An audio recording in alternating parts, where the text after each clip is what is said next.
All right, my friends, how are you today? And Michael Eschenberg here, bringing you your daily horoscope, some honest astrology for Thursday, the 13th of June, 2019. Got the moon moved into Scorpio, right? Going deep into the underworld, the unknown. Gonna shine the light on those shadows, our little emotional moon going down there, this dark, scary place, and it's going to oppose Uranus, all right? Opposing the Great Awakener. We need to go down into the depths of our own basements, our own dungeons, our own attics, and clean out the cobwebs and find, completely random. Sometimes, I'll be honest, I never know what I'm going to say. I look at the chart, and then I'm just like, okay, interpret. That's what an astrologer does. Interprets what they see in the chart. And then there's like fun little analogies. And sometimes as I'm sitting here talking, these fun little analogies come up. So my friend moved into a house a couple of years ago and we were just hanging out and she says, "Hey Aaron, do you want to play a game? I just bought this house and I have literally a closet full of board games." "Sure, Sarah, let's play a game." So she pulls out this board game from the 70s. I believe it's a Parker Brother game called Pente, P-E-N-T-E, Pente. Turns out to be my favorite game in the world, okay? Now, I didn't even know this game exists. It's not something you can go walk into a current Target or Meijer or Walmart or whatever store, Toys R Us, I don't even know if it exists. You can't buy this game anywhere. It's like, this is a really old game. And I've had to go find a different game called a Go board, which is like a Chinese game, to go buy that so I could play this game. So, just like looking at this and sitting down and talking about it right now reminds me of that. It's just like finding something buried in the closet or, in the basement, this like treasure, this gem that you might have overlooked. You didn't even know it existed. And then all of a sudden, it's your new favorite thing. Okay, that's really cool. That is part of the energy that's going on today. With the sun being in Gemini, there's always lots of new, and something old is something new, right? So that's kind of this energy is like we get to refine something that might have been really old, look at it under a different light, and see something is brand new, and something can become, boom, just like that, your new favorite thing in the world. Now, let me show you the chart because we still have these like annoying quincunx aspects happening. Now, the quincunx, it's 5/12. It's an annoying sign. I've talked about it quite a bit this past week or two, as it's like this thing here that I can feel but I can't see. It's it's like aggravation, but you can't figure out, why am I frustrated? Why do I feel this way right now? These quincunx aspects are like that, and we have the sun quincunx 5/12. Anyway, the sun creating this quincunx to Saturn and to Pluto and to the South Node. The other quincunx that we've had going on for a couple of days here is between the North Node down in Cancer and Jupiter up in Sagittarius. Now we have another one just that's going to happen on Thursday for a few hours, a good chunk of the day, but nonetheless, that's going to be between Chiron in Aries and the moon in Scorpio. So these aren't oppositions. An opposition is going to be, 6 and 6 directly across from each other. The square is 4, the trine is, you know what I mean? So this 5/12, this is an odd aspect. So these two signs that have nothing to do with each other. So let me just show you what these look like again. So this is our sun here in Gemini, all the information, all this stuff flooding in. And what's going on here is we have this huge release. Okay, so let me come back here and say this. To me, these quincunxes is like the Kansas City Shuffle. If you don't know what that is, that means I'm going to direct you to look over here and do something really messed up over here. Okay, it's like a magic trick. Okay, I'm gonna do something over here with this hand, and then this hand's doing something sneaky. You can't even tell. This hand over here, I'm gonna do this, and I've changed the screen on you. So a quincunx is like,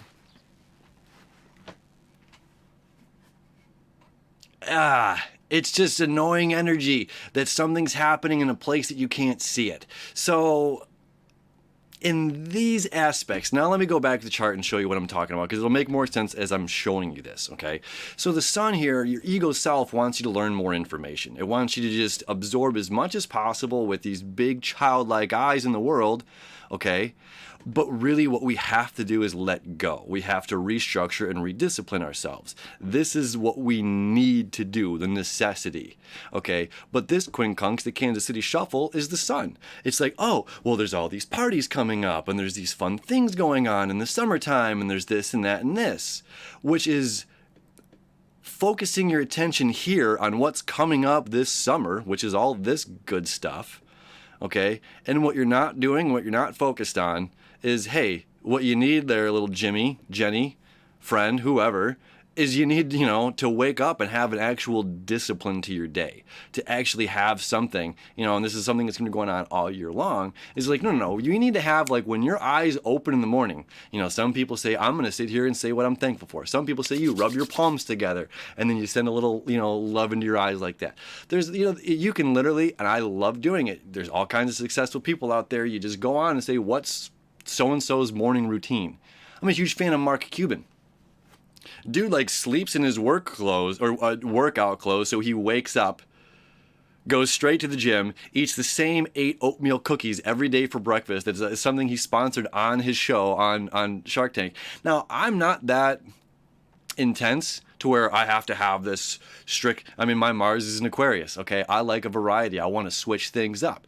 However, having discipline and having structure so that when you do wake up, there's this, like, it's not like, what am I going to do today? I'm going to scroll through social media. I'm going to look at Facebook. Now I'm going to look at my Instagram. I'm going to check WhatsApp. And now I'm going to check, Twitter or Tinder or Snapchat. And it's just like, so we're like, we wake up, we give all of our attention and focus onto what whomever is doing in the outside world here, it's just like, no, bring it back to self, okay? Stop being distracted by what tomorrow is going to bring or what fun events the summer is going to do or have or what concerts are coming to town. It's just like, maybe the most exciting concert that you're going to go to is the one that you're performing at. And until you sit down and buckle and structure your day and structure your performance, the concert's never going to happen. You know what I'm saying? So it's just like finding a structure and discipline to ourselves without being so distracted by what is going on out here. Back to the chart.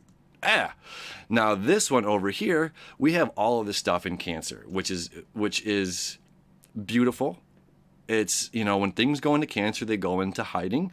The North Node being there is, of course, as we talk about every day, this is about being, emotional and intuitive. And now today, as you see here, 18 degrees, this is a perfect conjunction of Mars. This is meaning your warrior, your planet of action is truly lining up with this, this hard push into the intuitive. This is putting on that blindfold, okay? This is putting on that blindfold that we talked about earlier, and it's becoming aware of our other senses, okay? Now back to the chart, because it's a quincunx. What is it quincunxing? Jupiter, which is going to be here all year. Well, until November. North Node will be here longer, much longer. But Jupiter's the winner of this game. Now, the North Node is the head of the dragon, where we're all going as a whole. But with this quincunx, what we're not paying attention to that we need to be paying attention to is all this higher information. So it's just like, yeah, use your intuition, but what happens? This is what happens. People use their intuition, and they second guess it. You use your intuition, you have a feeling, and then you say, I don't know. What do you think, Mary? What do you think, Kevin? What do you think, Aaron? I don't know. Let me look at the stars. So it's like we second guess ourselves. We have this, this intuitive pull, this nudge connects us with this like higher thought, and then we dumb ourselves down and we ask somebody else who's not us, who's not in the same situation, what are your thoughts on this? Do you think I should build a freaking castle in the swamp in Florida? No, I don't think you should. Okay, I won't. It's just like, okay, you're not expanding, you're not really seeing. I've literally had this recently where I've had an idea and I'm like, I've got to get a crew of people together. And I'm like, hey, will you come and do this? I have a thing. Will you come and be a part of my thing? What every single person I've presented this to, it sounds kind of like this. It sounds kind of like, bro, are you wearing Levi's jeans right now? If you're not wearing Levi's jeans, stop limiting me to thinking that my idea is just the same as somebody else's thing. What TV? Is your TV only a Sony? Is it only a Vizio? Is it only a Samsung? Is it only a Toshiba? Is it only a smart TV? Is it all, what kind of computer? Is it only MacBook? Is it only an iPad? You know what I mean? Like, there's so many things.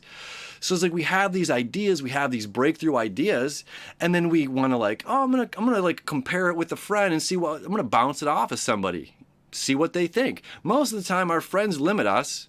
I'm sorry, but they do. That's why, honestly, my friends, I love you. You're high-minded people. That you encourage me, I honor you. I freaking love you so much. And hopefully I do the same for you.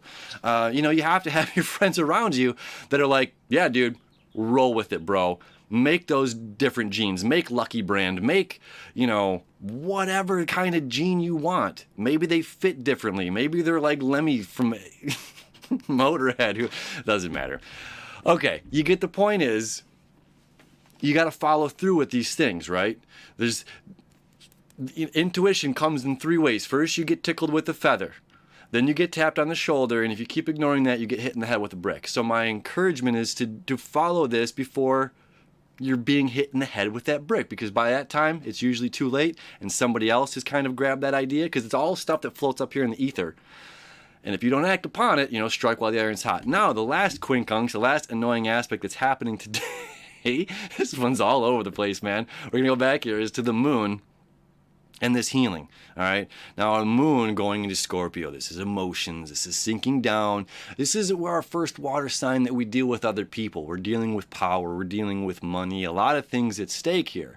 This is like, okay, here's me. I'm just a little guy. I've got this idea. I wrote a story, or I'm a camera guy, or I'm a sound guy, and I want to pitch this to the big movies, man. And it's like, okay, my idea maybe is brilliant. Maybe I did reel my friends in with me and could get going on this. And now my emotional moon, what I need is moving into this pool of more money, more power, this larger bank where I'm not just, hey, between me and my friends here, like when I first started working on movies and TV show stuff, what's up Hollywood? And it's just like, oh, okay, yeah. But when I work in the big show in LA, I'm just another grunt worker, man. Like, I'm just another human being. It's nothing. It's all like the size of your pool. So we're talking about a big pool here. Okay. And now this with Chiron and Aries is saying is healing self. So it's just like saying, well, maybe my story's not good enough. Maybe the thing that I'm bringing to the table isn't good enough for Hollywood. Maybe it's not good enough for the big screen or for daytime television. Maybe it's not even good enough for YouTube. You know what I mean? We're second guessing ourselves in this one. So it's just like we're paying too much attention. In this particular case, we're paying too much attention to this big sex, money, power pool over here.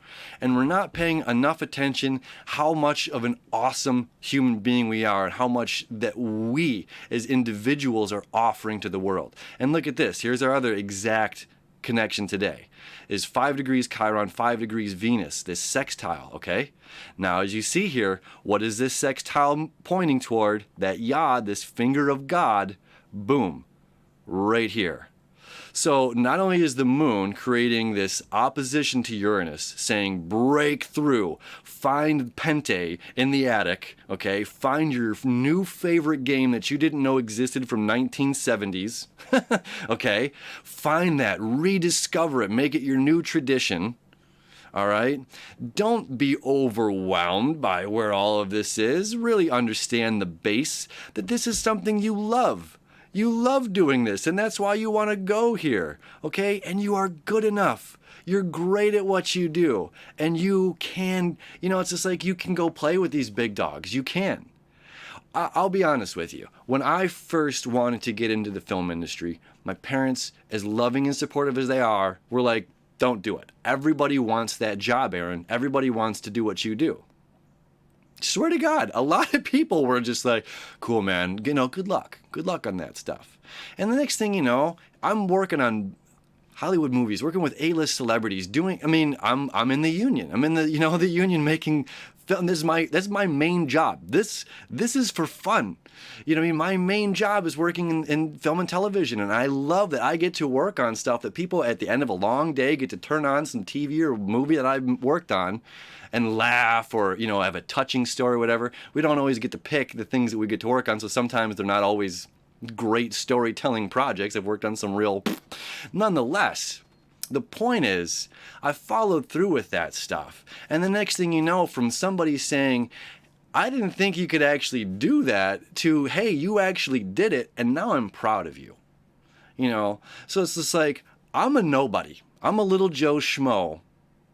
But I was able to accomplish something that everyone that I knew, that I talked to, talked me out of doing. They said, don't bother.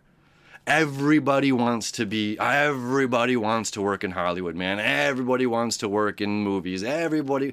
And my answer was, yeah, well, somebody has to do it. I'll do it. So you can do it. So it's like, don't be afraid that Hollywood is the big thing. Don't be afraid that, whatever industry or whatever it is that you're trying to do, because this comes from a strong want and desire. And, it's just like, this yod, this strong want and desire over here, Venus. And then the other one over here is Chiron in Aries, which is healing this part of ourself, saying that I'm not good enough. I'm not smart enough. I can't do it. And Venus is saying, yes. And I have all of the information. I'm over in Gemini. I know what's good about it. I know what's bad about it. I know all of these things, and I'm going to shoot for the freaking moon, baby. Love it. This is not scripted, unscripted television right here, friends. Thank you so much for hanging out with me. I always appreciate it. You have an awesome Thursday ahead of you. Shoot for the moon, man. You're going to get it. You're going to get it. It's a great day ahead of you. I love you. I wish you enough. See you tomorrow.